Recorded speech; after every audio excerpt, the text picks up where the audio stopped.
Hello my friends, today we are going to talk about Dennis Bergkamp and the goal he scored against Newcastle in 2002.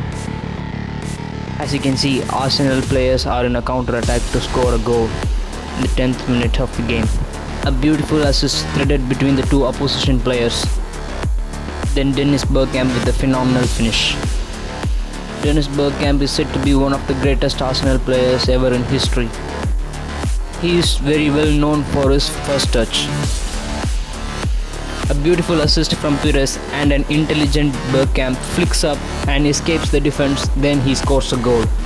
Bergkamp exactly knows that he has a defender in front of him while making the run, so he receives the pass by opening up his hips to the pass, and then he flicks up with the first touch, then he protects the ball from the defender, takes his own time to see where the goal is and shoots at it.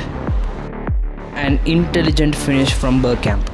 The flick up is in the opposite direction of Bergkamp's turn, so the defender is easily beaten, and he does two things simultaneously, protecting the ball from the defender and seeing where the goal is to shoot at. Dennis Bergkamp is considered to be a genius of his first touch. That's all guys, thank you, bye.